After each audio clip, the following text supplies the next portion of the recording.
24 अगस्त को ओम प्रकाश राजभर ने मछली को लेकर बयान दिया। उन्होंने कहा कि अगर मछली में प्याज और लहसुन डाला गया है तो वह नॉनवेज है, लेकिन बिना प्याज लहसुन के बनाई गई मछली को वेज माना जा सकता है। जब उनसे पूछा गया कि मछली को शाकाहारी कैसे कहा जा सकता है, तो राजभर ने कहा कि संजय निषाद इस विषय में उनसे ज्यादा जानकार हैं।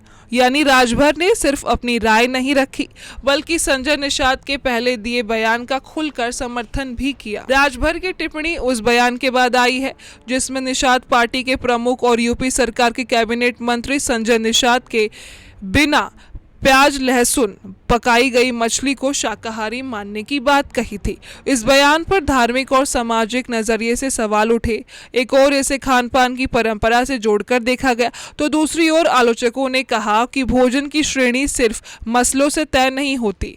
अब राजभर के समर्थन ने इस बहस को और फिर सुर्खियों में ला दिया है। राजभर ने अपने तर्क को समझाने के लिए बंगाल का उदाहरण दिया।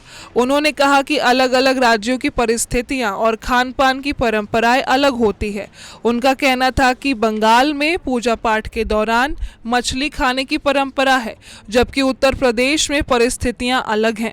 उन्होंने ये भी कहा कि अब बंगाल में बीजेपी की सरकार है और वहां का सिस्टम अलग है। इस बयान के जरिए राजभर ने मछली के सवाल को सिर्फ भोजन नहीं, बल्कि अलग अलग राज्यों की सांस्कृतिक परंपराओं से जोड़ दिया। मछली को लेकर लगातार आ रहे बयानों ने एक बार राजनीतिक सवाल खड़ा कर दिया है। क्या खान पान अब चुनावी राजनीति का प्रभावी मुद्दा बनता जा रहा है? इससे पहले भी अलग अलग चुनावों में नेताओं के मछली, मांस और दूसरे भोजन से जुड़े बयानों पर राजनीतिक बहस हुई है। इस बार संजय निषाद के बयान के बाद राजभर का समर्थन सामने आया है। दूसरी तरफ ऐसे बयानों की आलोचना भी हो रही है। ऐसे में मुद्दा सिर्फ मछली वेज है या नॉन वेज इतना नहीं रह गया, बल्कि सवाल राजनीतिक प्राथमिकताओं का भी है। मछली को लेकर ओम प्रकाश राजभर के बयान ने एक बार फिर यूपी की राजनीति में खान पान की बहस को गर्म कर दिया है। संजय निषाद के समर्थन से लेकर बंगाल की परंपरा तक राजभर ने कई तर्क दिए, लेकिन असली सवाल यही है, क्या जनता के बीच अब राजनीतिक संदेश थाली के जरिए भी पहुंच रहे हैं?